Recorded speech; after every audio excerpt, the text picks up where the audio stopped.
Hey everyone, thanks again for joining me here on this new episode of Political Peaks. I'm your host, Diego Romo. We have a big show ahead of us today as we learn a little bit more about the upcoming general elections here in Park City. We get an update on the proposed tax changes that have been in discussion since last legislative session. And we learn more about the alcohol summit that took place at the state capitol on Friday. All that and more right now on Political Peaks. Let's get into it.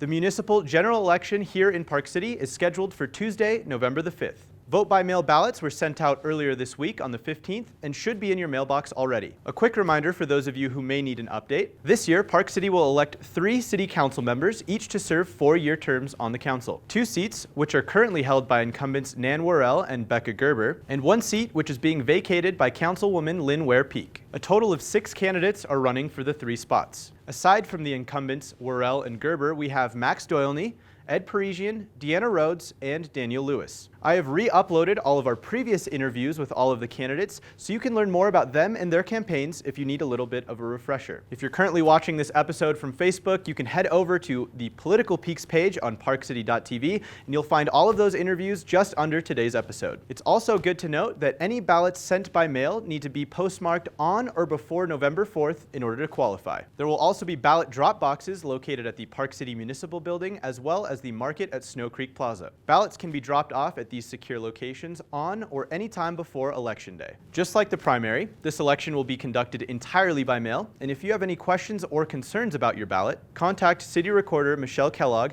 at the number listed below.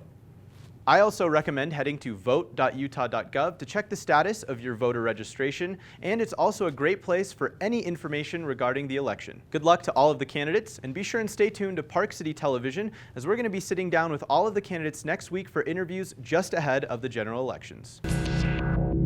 The long and ongoing process of fixing and updating Utah's tax system continues, as state legislators on the Tax Restructuring and Equalization Task Force released a tax restructuring policy proposal earlier this week. The proposal would completely overhaul Utah's current tax structure and would give Utahns in all tax brackets a $75 million tax cut in total. The proposal also calls for an increase on the state's sales tax on groceries from 1.75% up to a whopping 4.85%. A move that has many poverty advocates in the state arguing that the increase would disproportionately fall on low-income earners who already spend a larger share of their earnings on groceries. Legislators address this issue by first decreasing the state's income tax to 4.95% to 4.7%, or possibly even lower, and 2, by creating a grocery tax credit of up to $150 per person for low to middle income earners. Also included in the changes is an expansion of the state's sales tax to previously untaxed sections of the service economy, like veterinarians, landscapers, and taxis and limousines, just to name a few. These new proposals still have many concerned that the largest sections of the tax breaks will go to Utah's top 20% of income earners, while the bottom 80% will have to deal with a broader tax base and a higher sales tax on day-to-day items consumed. We'll keep you updated on these policy changes as they continue to develop. You can learn more by heading to le.utah.gov.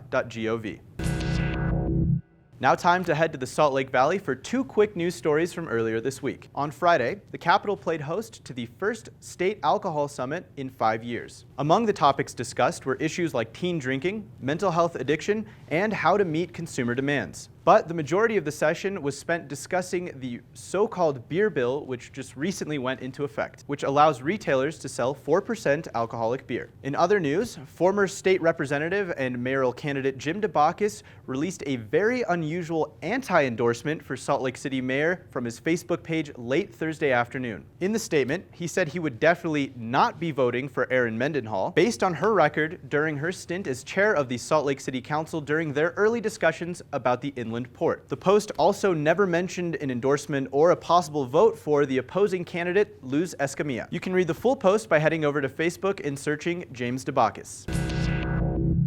That's going to be it for us today here on Political Peaks. I want to thank you very much for tuning in. As always, you can follow us on all of our social media at Park City TV and head over to parkcity.tv for the very best in community coverage. I hope you all enjoy the rest of your week, and I'll see you again next Sunday.